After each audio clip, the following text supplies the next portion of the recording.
The Roots of Destiny. Chapter 1. Meg's Awakening. In the misty valleys of Eldoria, where ancient forests whispered secrets to those who listened, lived a family of 5 in the quiet village of Willowbrook. Meg was the youngest, a wide-eyed girl with tousled auburn hair and a spirit as wild as the wind-swept meadows. Her 2 older brothers, Tomas and Elias, were her constant companions in mischief, climbing trees, racing through fields, and dreaming of grand adventures beyond the village borders.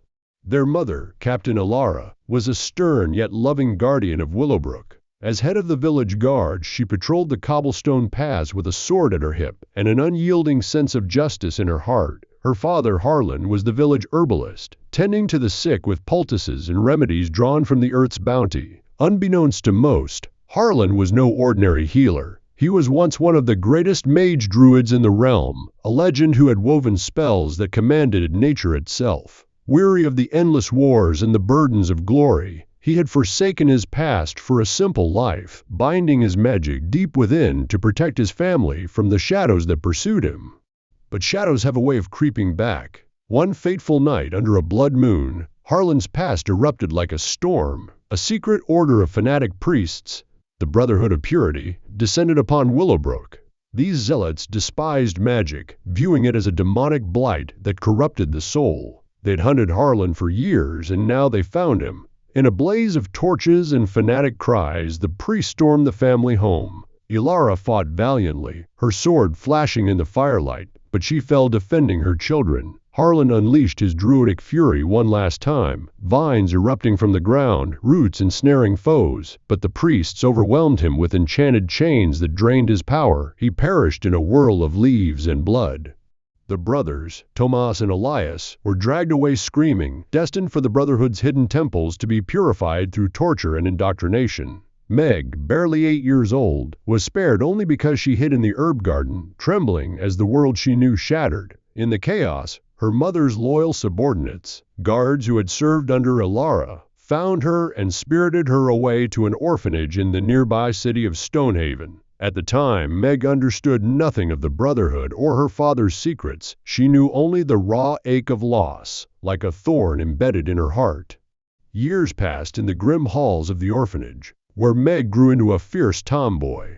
With no family to claim her, she roamed the streets, her quick hands pilfering bread and coins from unwary merchants. She learned to fight with fists and wits, her laughter echoing in alleyways as she outran pursuers. But beneath her tough exterior simmered an untapped power, inherited from her father, a spark of druidic magic waiting to ignite.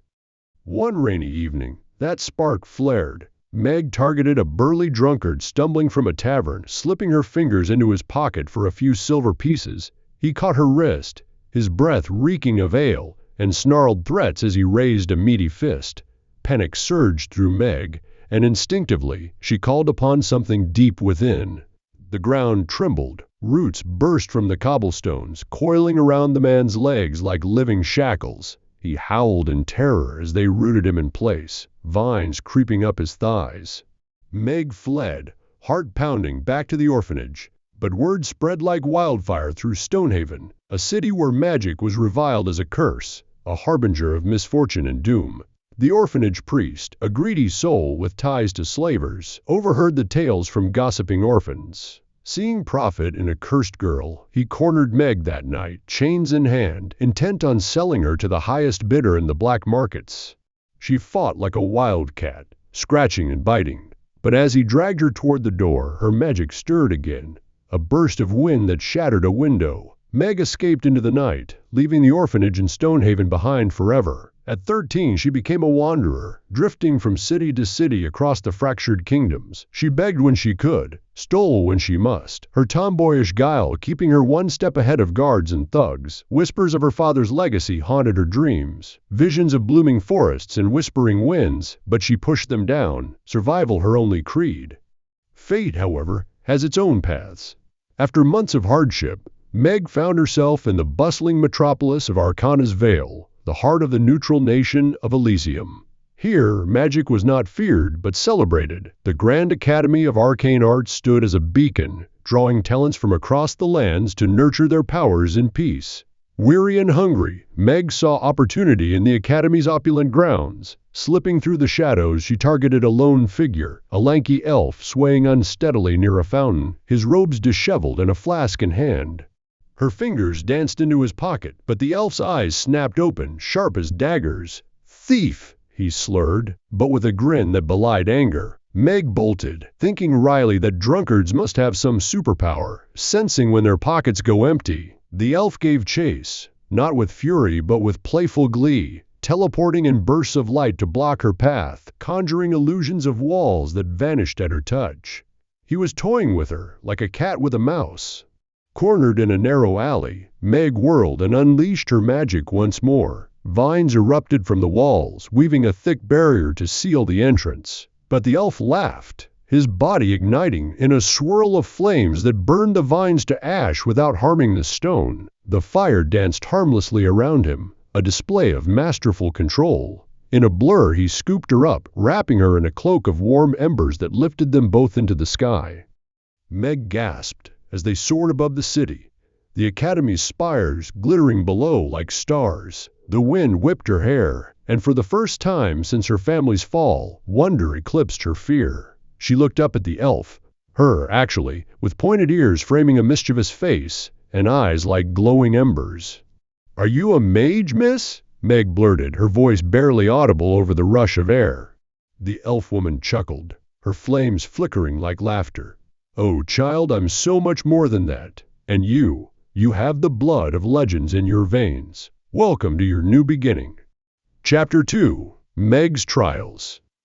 As they descended from the starlit skies, the elf woman's flames faded into a gentle glow, guiding them toward the pinnacle of the Grand Academy, a towering spire that pierced the clouds like a needle threaded with magic. This was the Dean's Tower, a marvel of enchanted stone and swirling auras, where the Academy's heart beat strongest. Meg's feet barely touched the ground before she was unceremoniously tossed onto a plush sofa in a lavish chamber filled with floating orbs of light, shelves groaning under ancient tomes, and a desk buried in parchments that seemed to shuffle themselves.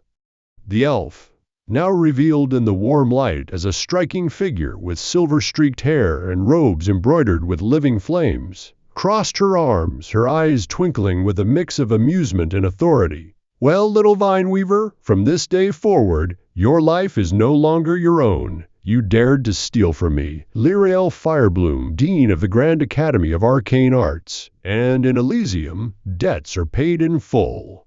Meg scrambled upright, her street-honed instincts screaming to bolt, but the door sealed with a flicker of fire. "I didn't know you were. Wait, the Dean? I just needed a few coins. Let me go, I won't." Lyriel's laughter echoed like crackling embers. "Oh no, my dear. Your payment will be far more valuable. You'll study here until you graduate as a full-fledged mage. No shortcuts, no escapes. Consider it community service with a magical twist." Before Meg could protest further, the chamber doors burst open with a dramatic flourish. In stormed a diminutive gnome woman, no taller than Meg's waist, with wild curly hair tied in a lopsided bun, spectacles perched precariously on her nose, and arms laden with stacks of scrolls that threatened to topple at any moment. This was Fizzwidget Quillscratch, Lyriel's quirky right-hand assistant, a whirlwind of efficiency and exasperation who had dedicated her life to wrangling the Dean's chaotic genius. "Dean Firebloom!" Fizzwidget squeaked, her voice a high-pitched drill that could pierce stone. "Where have you been? You've got 3 council meetings, a potion audit, and that infernal budget report due yesterday. And don't think I didn't notice you sneaking out for inspiration at the tavern again. If I have to chase you through another portal..." Lyriel groaned theatrically, sidestepping behind the sofa as if Meg were a shield. "Fizzy, darling, not now. Can't you see I'm in the middle of enrolling a new student?" She winked at Meg, who stifled a grin despite her confusion. Fizzwidget's eyes narrowed, zeroing in on Meg like a hawk spotting a mouse. "A new student? Looks more like a street urchin you dragged in from an alley brawl. And don't fizzy me, Dean. You've been dodging your duties all week. Last time, I found you napping in the broom closet disguised as a mop." Lyriel feigned innocence, conjuring a small flame to light a pipe that appeared from nowhere. "Me? Dodge work? Preposterous! I was merely..." conducting field research on inebriated illusions. She puffed out a smoke ring shaped like a fleeing elf, which Fizzwidget swatted away with a scroll. The gnome advanced, poking Lyrael with a quill. "Research, my foot. You're the dean, not some wandering bard. Now, sign these forms before I tie you to your desk with enchanted vines." "Oh wait, that's her trick, isn't it?" Fizzwidget glanced at Meg, her stern facade cracking into a reluctant smile. "Fine, enroll the girl if you must, but you're not escaping that report. I'll be back in an hour, or sooner if I smell ale on the wind." With a huff, Fizzwidget dumped the scrolls on the desk and stormed out, muttering about irresponsible elves and their eternal youth. Lyrael sagged onto the sofa beside Meg, chuckling. "See what I deal with? Fizzy's a gem, but she pesters me endlessly with paperwork. I run off from my job more often than I'd like to admit. Taverns are far more inspiring than budgets. But enough chatter, let's get you settled." Meg, still processing the amusing banter that felt like a street comedy skit, was whisked away to her new quarters, a cozy room in the student dormitories, overlooking enchanted gardens where flowers bloomed in impossible colors. It had a simple bed, a desk with blank spellbooks, and a wardrobe that magically adjusted clothes to fit. For the first time in years, Meg had a space to call her own, though the weight of her sentence loomed large. The next morning, she was thrust into her first class, Novice Arcana Fundamentals, a bustling hall filled with eager young mages from across the realms. Meg knew nothing of magic beyond her instinctive bursts, vines and roots that came unbidden in moments of fear. Her classmates chattered about mana flows, incantations, and elemental affinities, words that swirled around her like foreign tongue. The academy system was ruthless, explained by a stern instructor with a beard that seemed to have a life of its own. Advancement wasn't tied to time or exams, but to raw power and prowess. Students dueled in controlled arenas, channeling spells to outwit and overpower opponents. Win enough duels in your class, typically 5 to 10 depending on the level, and you'd ascend to the next tier, honing your magic under more advanced mentors. Failed to progress, and you could languish for years, even a decade or two, trapped in the cycle, until you either blossomed into a grand mage or dropped out in defeat. "The academy doesn't care for calendars," the instructor boomed. "Power is your key out, or your prison." Meg's heart raced at the thought. She, a street thief with druid blood she barely understood, now pitted against prodigies. Her first duel loomed on the horizon, a test against a smug boy who summoned water whips with ease. But as vines stirred faintly in her veins, Meg felt a spark of defiance. This was her chance to reclaim her legacy, to unravel the mysteries of her past, and perhaps, one day, to confront the shadows that stole her family. The adventure had only just begun. Chapter 3: The First Duel. The dueling courtyard was a sunken circle of white marble, ringed by tiered benches already packed with students in colored robes. Floating crystals the size of lanterns hovered overhead, recording every spark and splash for later study. A low hum of excitement crackled in the air. New blood always drew a crowd, especially when the new blood was the dean's stray thief. Meg stood on one side of the circle in a plain green novice robe that still smelled of fresh dye.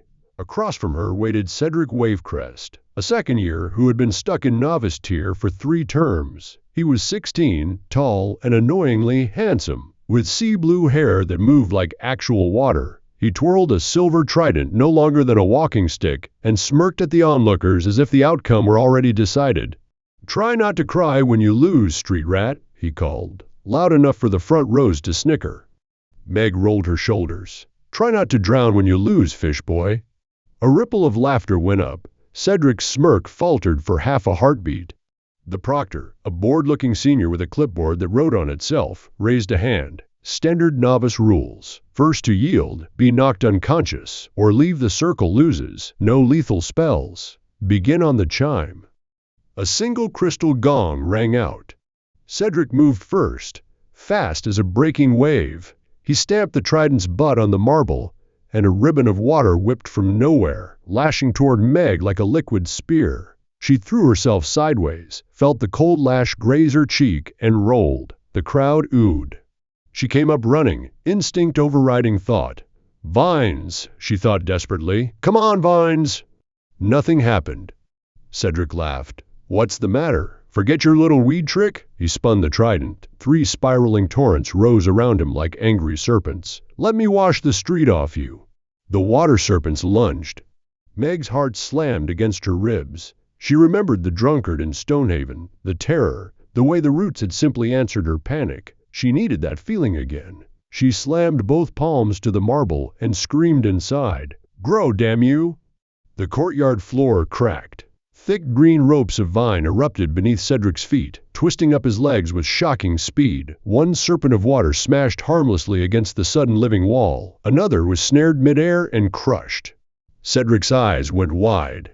"Hey!" The vines yanked him off balance. He stabbed the trident down, flash boiling the plants around his thighs into steaming pulp, but more surged in from the cracks, wrapping his arms, coiling around the trident. For a moment, it looked like the duel was over. Then Cedric snarled, hair flaring into a crest of white foam. He spoke a single sharp word in Old Aquan. The air pressure dropped. Every drop of moisture in 50 paces answered him. A sphere of water the size of a wagon formed above Meg's head and crashed down like a collapsing tower. She had half a breath to react. Instead of running, she dropped flat and punched both fists into the marble. Roots, ancient, thick as her torso, exploded upward in a cage around her. The deluge struck the wooden lattice and burst apart in a roaring mist that drenched the first 3 rows of spectators. When the spray cleared, Meg was still inside the circle, soaked to the bone, hair plastered to her face, but standing. Cedric stared, chest heaving. His trident was wrapped so tightly in vines it looked like a flowered maypole. The proctor's clipboard scribbled furiously. "Yield?" he asked Cedric. Cedric spat water. "Never." He wrenched an arm free and slammed his palm to the ground. The marble beneath Meg rippled like a pond. A geyser punched upward, flinging her into the air. For one terrifying second she was weightless, 10 feet above the circle. The crowd gasped. Cedric raised both hands, forming a spinning sphere of razor-edged ice above him. If she landed in the circle, he'd shred her the moment she touched stone. Meg's mind went strangely calm. She could feel every root she had ever grown, every blade of grass that had answered her fear, stretching all the way back to her father's garden in Willowbrook. They were still there, under the marble, waiting. She spread her arms like a bird. From the cracked floor, a single colossal vine shot upward, thick as an oak trunk, sprouting broad leaves the size of shields. It caught her gently, curling around her waist, and lowered her back to the ground just inside the circle's edge. Cedric's ice sphere wavered. His face was pale. He had spent almost everything. Meg stepped forward. The great vine behind her split into a dozen smaller tendrils that slithered across the marble like green serpents. They didn't attack. They simply surrounded Cedric in a perfect ring, tips swaying like cobras. "Yield," Meg said quietly.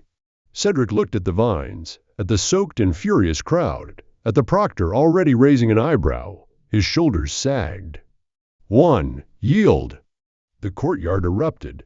Some cheered, some groaned those who had bet on Cedric, and a few whistled appreciatively at the sheer amount of raw, untrained power on display. Meg stood there dripping, trembling, not quite believing it herself. The vines slowly sank back into the cracks, leaving only faint green stains on the marble. The proctor's clipboard flashed gold.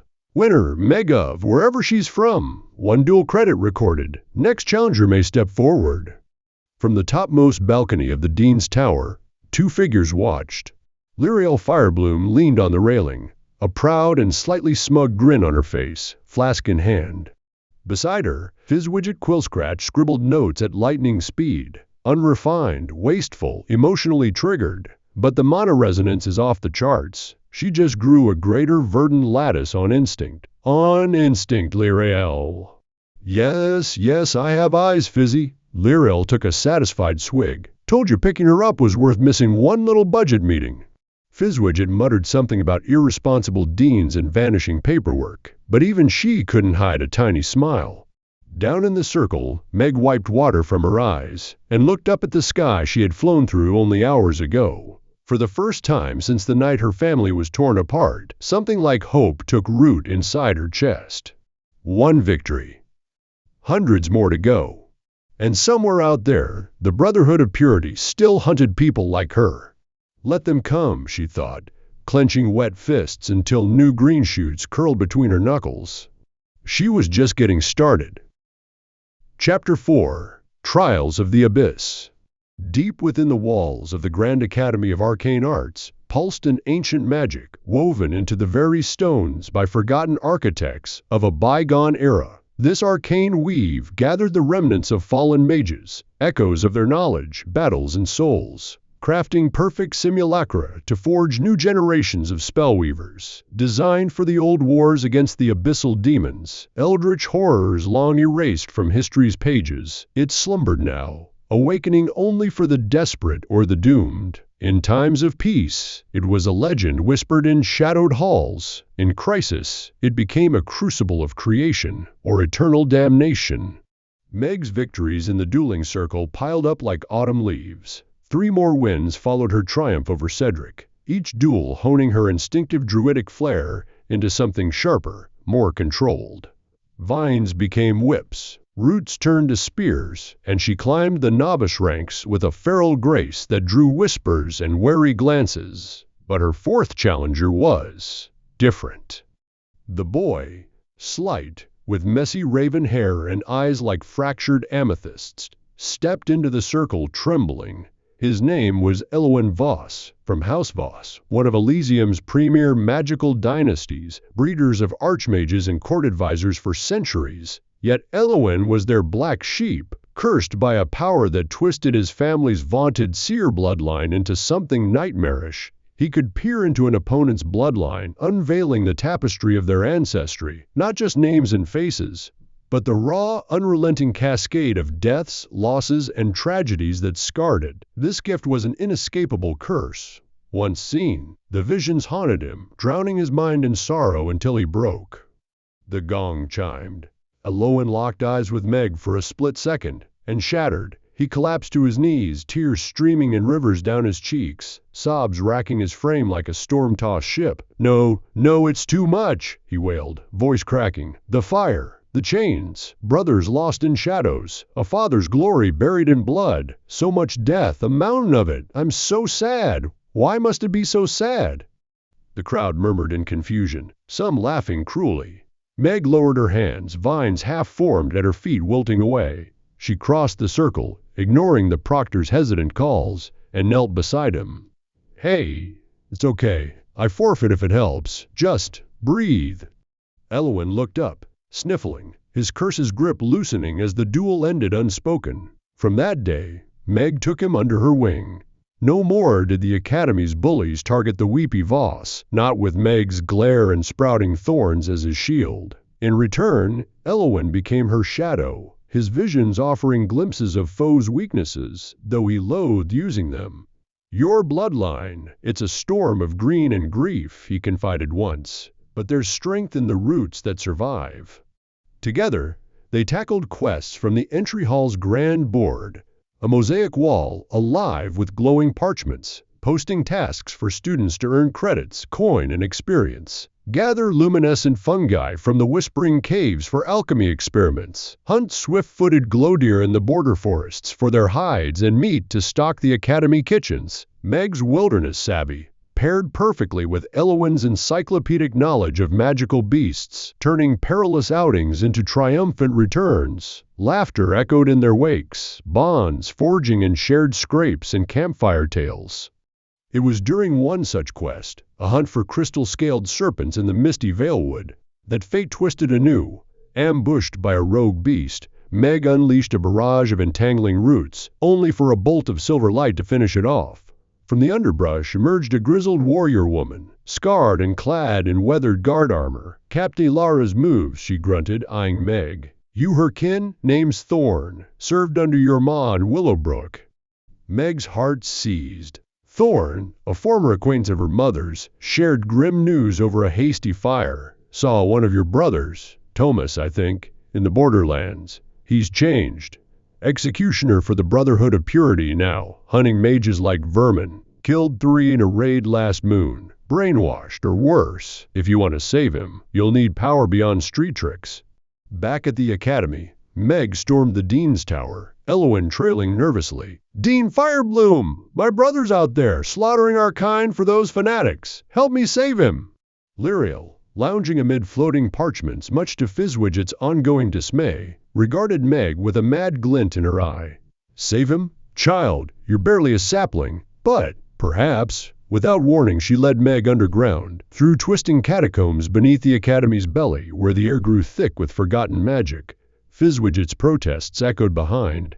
"Dean, this is insane, the paperwork alone," but Lyriel pressed on. They reached a chasm's edge, an abyss yawning into infinite black, whispers rising like spectral winds. "The Crucible of Echoes," Lyriel intoned, her voice echoing the ancient magic's hum. "Forge yourself here, or perish." Before Meg could react, the insane elf shoved her over the brink. Meg plummeted, screaming into the void.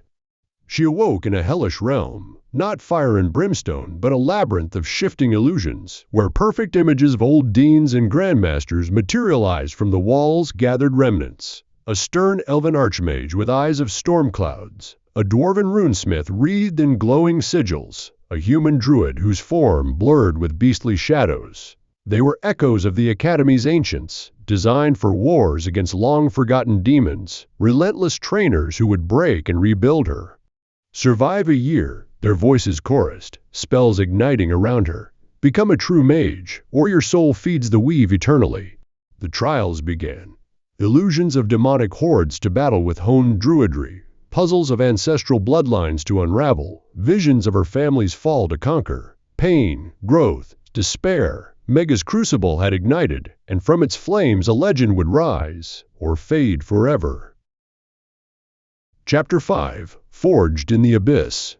Meg tumbled through endless void, the Academy's catacombs vanishing above her like a forgotten dream. When the fall ended, not with a crash, but a soft, disorienting thud, she found herself in a landscape that defied reality. Jagged obsidian spires pierced a sky roiling with crimson storms. Rivers of liquid shadows snaked through cracked earth that pulsed like a living heart. The air hummed with arcane energy, thick and oppressive, as if the very atmosphere judged her worth. The echoes materialized first as whispers, then as forms coalescing from the mist, perfect simulacra drawn from the Academy's ancient weave. The elven archmage, Thalor Stormeye, towered over her, his robes crackling with lightning, eyes like twin tempests. Beside him stood Grom Ironvein, the dwarven runesmith, squat and armored in glowing sigils that shifted like molten gold. Last came Sylara Beastheart, the human druid whose skin rippled with fur and scales, her presence a symphony of wild growls and rustling leaves. "Welcome to the Crucible," Thalor's voice boomed, echoing in triplicate. "We are the remnants of wars long forgotten, against the abyssal demons that devoured worlds. You will train as we did, in fire, in blood, in unbreakable will, survive the year, and emerge a mage of legend. Fail, and your essence joins ours, fuel for the next fool." Meg pushed to her feet, vines instinctively coiling around her arms like armor. "I didn't ask for this! Send me back, I need to save my brother!" Silara's laugh was a wolf's howl. The living always beg, but the Crucible cares not for pleas. Begin. The first trial erupted without warning. Illusions of demonic hordes, twisted remnants of those ancient foes. Shadowy behemoths with tentacles of void and eyes that burned with unholy fire charged from the spires. Meg's heart raced. These were no mere phantoms. Their claws drew real blood, their roars shook her bones. She called her vines, but they withered under the demon's corrupting aura. "Feel the land," Sylara commanded, her form shifting to a massive bear that swatted a demon aside. "Druid blood flows in you. Command it, don't beg." Meg dove behind an obsidian outcrop, pressing her palms to the earth. It was barren, lifeless, but she pushed deeper, sensing faint echoes of life in the Crucible's weave. Roots burst forth, not green and vital, but blackened thorns infused with shadow. They lashed out, impaling a demon's core, dissolving it into mist. Emboldened, Meg wove a barrier of thorny brambles, holding the horde at bay while she learned to infuse her spells with the abyss's dark essence. Days blurred into nights, or what passed for them in this timeless hell. As she battled wave after wave, her body aching, her magic evolving from raw instinct to deliberate fury. Exhaustion claimed her eventually, but rest brought no peace. The second trial assaulted her mind. Puzzles of ancestral bloodlines manifested as labyrinthine visions. Grom Iron Vein guided this torment, his runes carving glowing paths in the air. Your father's legacy is etched in your veins, lass. Unravel it, or be crushed by its weight. Meg was thrust into spectral recreations of her family's past. She witnessed Harlan's glory days as a great mage druid, commanding forests to rise against invading armies. His power averted storm, but the visions twisted, showing the costs, allies fallen, lands scarred, the Brotherhood's rise born from fear of such might. Deeper still, she traced her bloodline to ancient druids who had sealed the abyssal demons eons ago, their sacrifices binding the horrors in realms like this. One puzzle locked her in a chamber of mirrors, each reflecting a different ancestor's death. To escape, she had to weave a spell bridging their essences, channeling a grandmother's healing blooms with a great-uncle's earthen shields. Failure meant reliving their agonies. Success unlocked fragments of their knowledge, embedding spells like nature's fury, summoning tempests of petals and thorns directly into her soul. Tears streamed as she confronted her own losses. Ilara's final stand, Harlan's chains. But each solved riddle strengthened her resolve, turning grief into fuel. The third trial struck deepest. Visions of her family's fall, amplified into nightmarish ordeals. Thalor Stormeye orchestrated these, his storms mirroring the chaos in her heart. Face the shadows within, or they consume you from without. Meg relived the night in Willowbrook, but amplified, forced to choose between saving her mother or father, only for both to perish in flames. Illusions of Tomas and Elias appeared, twisted by the Brotherhood. Tomas as a hooded executioner, blade dripping with mage blood, Elias broken and chanting fanatic prayers. "Join us, sister," they hissed. "Magic is the curse." Rage ignited her core. She unleashed a new spell born of the Crucible, Soul Root Bind, vines that pierced not flesh but essence, unraveling the illusion's lies. But the trial evolved. She had to duel simulacra of her brothers, their attacks laced with anti-magic wards, mimicking the Brotherhood's chains. Dodging phantom blades, Meg adapted, blending druidic growth with stolen demonic shadows to create illusory decoys of herself, vines puppeteering leafy doppelgangers. Months melted away in this eternal forge. Meg's body transformed. Scars from demon claws glowed with faint green runes. Her eyes flecked with abyssal black. She mastered advanced druidry, shape-shifting into beasts for stealth, communing with the Crucible's twisted flora to summon poisonous blooms, even tapping ancestral echoes to amplify her power in blood surges. Pain became her teacher, doubt, her forge fire. Yet as the year's end neared, a final gauntlet loomed, a convergence of all trials. The Grandmasters merged into a colossal guardian, a demon druid hybrid, embodying the ancient war's horrors. "Prove your forging," it roared. Meg stood alone, the abyss trembling. Vines erupted in a forest of thorns, shadows wove into beasts at her command. Ancestral spells clashed like thunder. The battle raged for what felt like days, pushing her to the brink, body broken, magic depleted. In the end, as the Guardian's final strike descended, Meg whispered to the weave, "I am the root that endures." A massive world tree illusion sprouted, its branches shattering the foe, its roots anchoring her soul. The abyss faded. Meg awoke on the chasm's edge, Lyrael grinning down at her. 1 year to the day, welcome back, Grand Mage Meg. But the Crucible's gifts came with a price, visions of impending doom, the Brotherhood's shadow lengthening. Her brother awaited salvation, and now she was ready. Chapter 6. Shadows of Brotherhood. Emerging from the Crucible's abyss, Meg was no longer the street-tough tomboy who had stumbled into the academy. Her skin bore faint, glowing runes like veins of emerald lightning. Her eyes held the depth of ancient forests shadowed by storm clouds. Power thrummed in her veins, druidic might forged for war, capable of summoning thorns that drank blood, roots that crushed bone, and illusions that twisted minds. She was a weapon, honed in the echoes of forgotten demons ready to carve her path. But first, loose ends. As she staggered into the Dean's tower, Lyrael greeted her with a knowing smirk and a flask of fiery ale. You've got the look of a storm about to break, sapling. What's next? Meg's voice was steel. My brother. But where's Elwyn? Lyriel's expression darkened. Fizzwidget, ever the organizer, chimed in from her desk. The Voss boy? Left months ago. Couldn't take the bullying anymore. Those snide prodigies from rival houses. He slipped out one night. No note, no trace.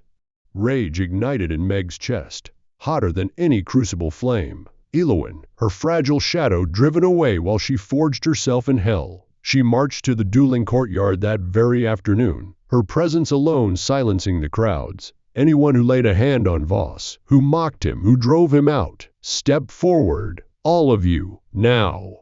A dozen students emerged, smirking at first. Academy elites from noble families, wielders of refined arcane arts. They formed a loose circle, spells crackling at their fingertips. One versus all? One sneered. You're mad.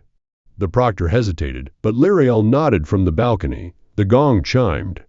It was a slaughter. Meg moved like a tempest of carnage, direct, brutal, unforgiving. Vines erupted in black-thorned waves, impaling shields and dragging foes to the ground. She shapeshifted mid-stride into a shadowy wolf, tearing through illusions with fangs that dripped venomous sap.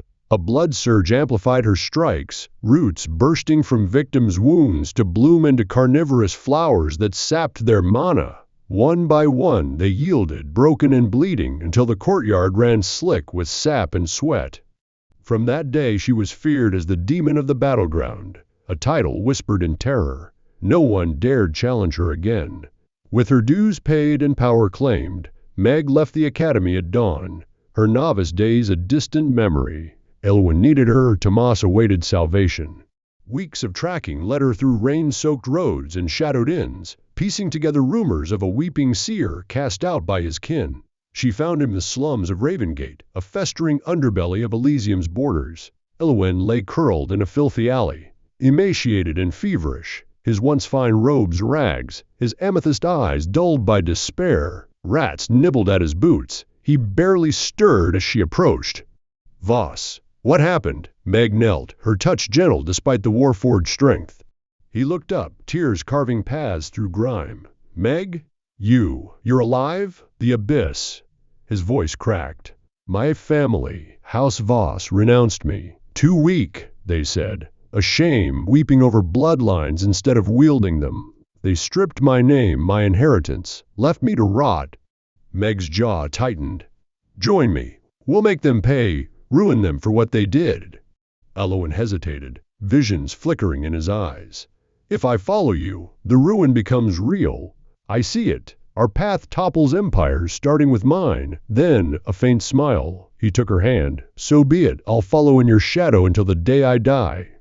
They vanished into the wilds, nomads bound by loyalty. From town to town they wandered, Meg teaching Elwyn the Crucible's brutal arts. Her magic was a complete arsenal for war. Vines that strangled silently, thorns that pierced armor like butter, surges that turned battles into massacres. No frills, no elegance, just direct carnage. Elwyn absorbed it greedily, his curse twisting into a weapon. He learned to weaponize visions, projecting enemies' ancestral horrors to shatter their wills. His power bloomed beyond his family's sterile seer traditions, greater, wilder, laced with the abyss's edge. Together, they became a force, Meg the blade, Elwyn the eyes that foresaw the cut.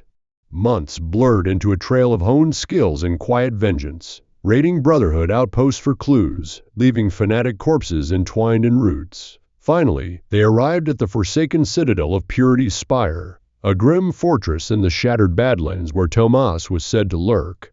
The assault was swift and savage. Meg stormed the gates, vines shattering stone wards, thorns mowing down guards like wheat. Elwyn hung back, his visions guiding her through traps. Left, 3 priests with chains. She fought to the inner sanctum, where the high priest who had orchestrated her family's fall cowered behind an altar. He was a withered fanatic, robes stained with old blood. Meg's roots pinned him to the wall, thorns pricking his throat. Where's Tomas? Speak, or I'll make you bloom from the inside. The priest gasped, eyes wild. He's here, but not as you remember. Intense torture broke him. Mind, body, soul. The final test. fighting his own brother, Elias versus Thomas in the pit. Thomas won, killed him with his bare hands, lost all humanity. He's the perfect tool now, our executioner, empty of mercy. Meg's world tilted. Elias dead? By Thomas's hand? Grief warred with fury, but she ended the priest with a twist of vines, his screams echoing as his body unraveled into mulch. Eloan joined her, pale but resolute. I see it in your bloodline. The shadow grows. Tomas awaits below, in the depths, but he's a hollow shell, a weapon aimed at us. Meg nodded, her eyes like abyssal voids. Then I'll forge him anew, or bury him with the rest. The spire's bowels called, a descent into final reckoning. The demon of the battleground prepared to face her blood's darkest echo. Chapter 7. The Pit of Purity. The descent into Purity's spire felt like walking into the mouth of a dead god. Stone steps spiraled down, slick with old blood and candle wax. Chains hung from the ceiling like frozen serpents. Every link was etched with the Brotherhood's sigil. An eye blinded by a blade. Eloan's visions guided them. 3 guards left, then nothing alive until the pit. Meg did not slow. Vines crawled ahead of her like black wolves, silencing the last sentries before they could scream. At the bottom lay the arena the priest had called the Pit of Final Faith. A perfect circle, 30 paces across, ringed by iron spikes crusted with decades deep in gore. Torches burned with white fire that gave no warmth. In the center stood one man. Thomas. He was taller than memory, broader, carved from the same brutal lines their father once had, but wrong. His skin was gray, veins black beneath it like roots of poison ivy. His eyes were milk white, empty of recognition. In his right hand hung a headsman's blade forged from the Brotherhood's cursed iron. In his left, a length of chain still stained with Elias's blood. He wore only a loincloth, and the brand of the order burned across his chest, a circle broken by a downward sword. Meg stepped into the torchlight. Thomas. The name fell flat. He tilted his head the way a wolf studies meat. Eloan stayed at the threshold, voice trembling. He's hollow, Meg. I see nothing behind the eyes, only obedience. Meg walked forward until the circle of spikes forced her to stop. Thomas, it's me. Meg, your little sister, the one you used to carry on your shoulders when the river flooded. A flicker, so faint she almost missed it. The blade in his hand twitched. Then the Brotherhood's conditioning snapped tight. Magic-hating runes flared across his skin. He moved, faster than any human should, chain-whipping toward her throat. Meg met him in the center. The chain wrapped around a sudden column of blackthorn that erupted between them. The blade followed, carving the vines to splinters. She ducked, rolled, came up inside his guard and drove her palm into his chest. A seed of crucible power burst beneath his ribs, roots meant to anchor and heal. They withered the instant they touched his flesh. The runes drank them like acid. Thomas spoke for the first time, voice layered, as though a dozen priests spoke through his mouth. Magic is corruption. You are corruption. You will be purified. He struck again. The fight became a storm. Meg fought with everything the abyss had burned into her. Thorns that drank blood and grew stronger. Shadows that wore her face and bled when struck. Shape-shifting flashes, wolf, bear, serpent of bark and venom. Blood surges that turned the pit floor into a living forest of spears. Thomas countered with mechanical perfection. Every spell she threw was nullified by the runes branded into his bones.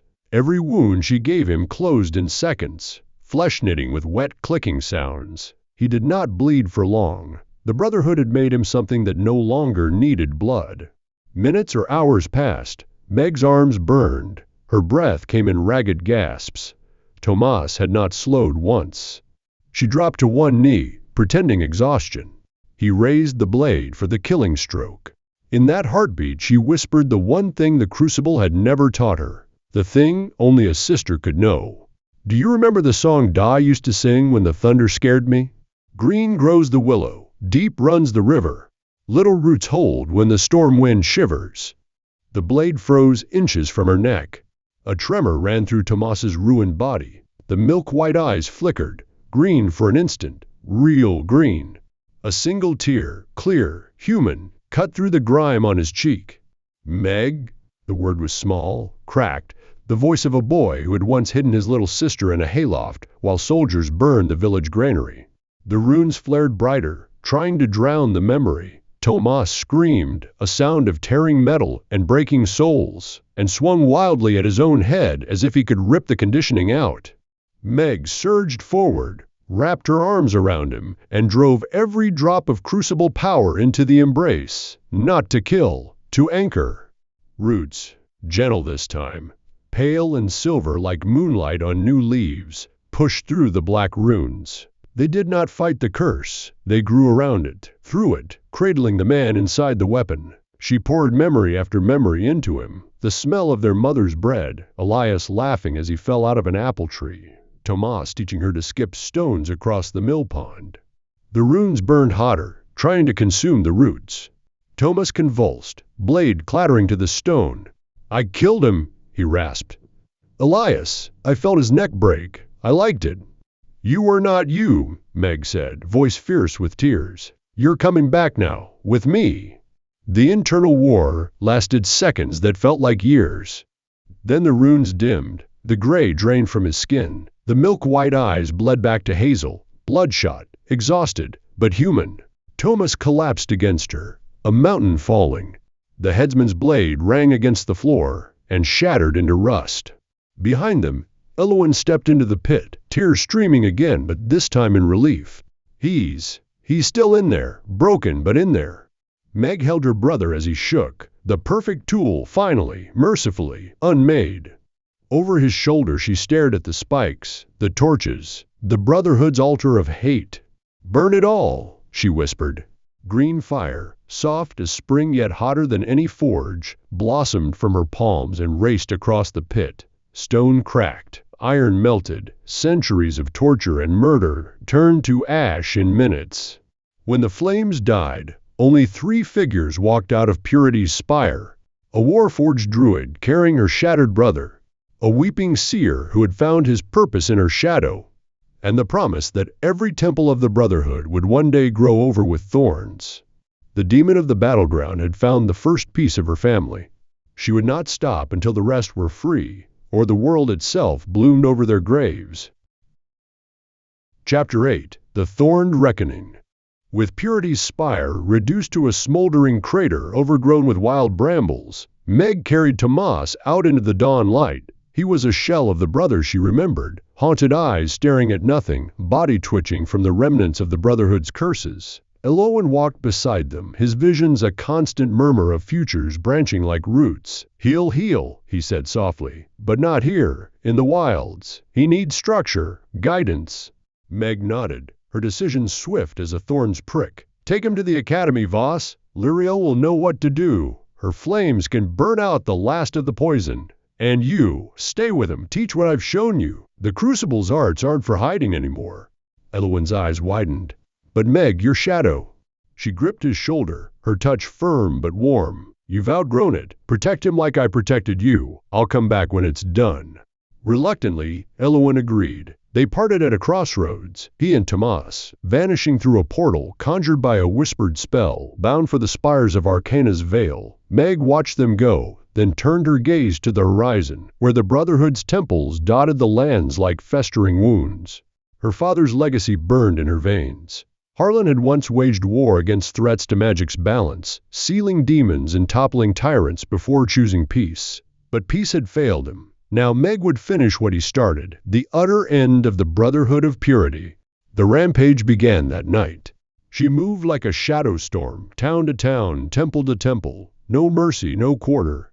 In the fortified cloister of Emerald, she summoned abyssal vines that burrowed through stone foundations, collapsing the structure in a cascade of rubble and screams. Fanatics rushed her with anti-magic chains. She met them with blood surges, thorns erupting from their own shadows to impale them from within.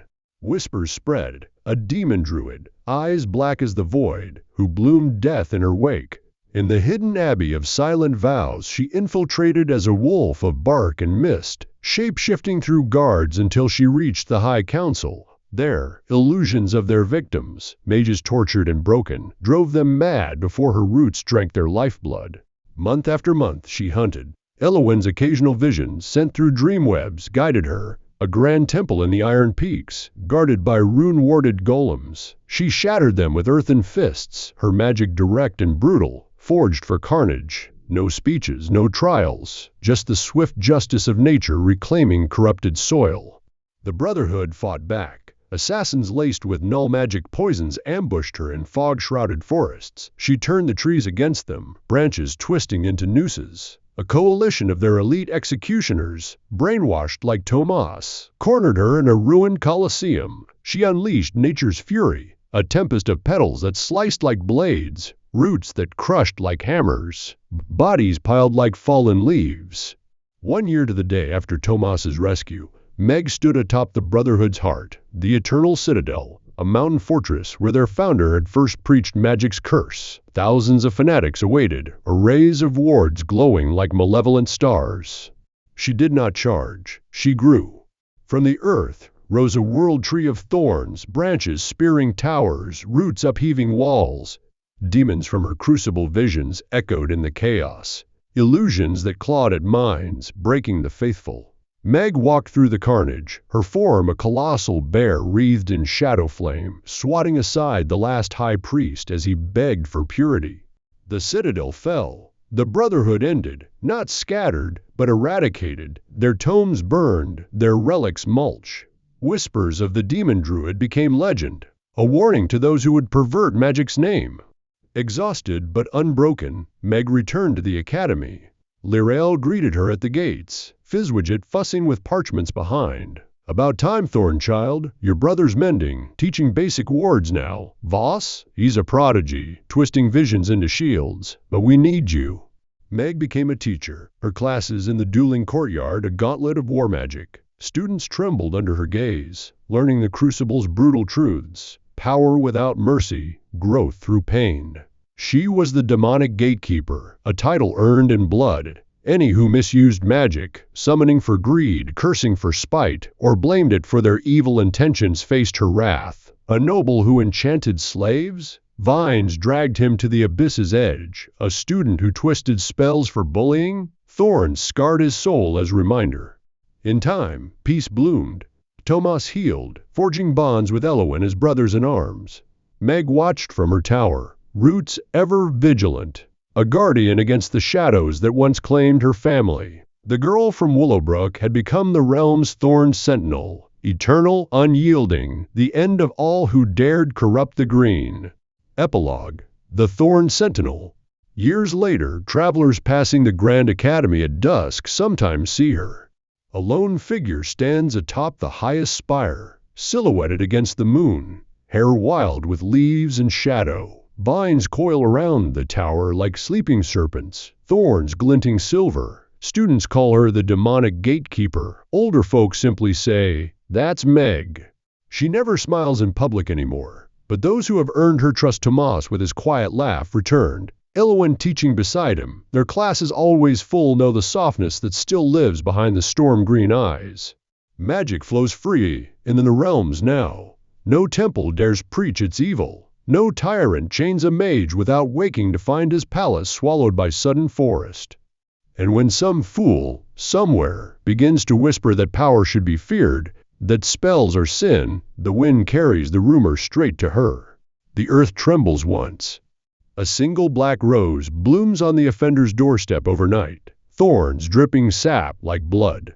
The message is always the same: I am still watching. I am the root that endured.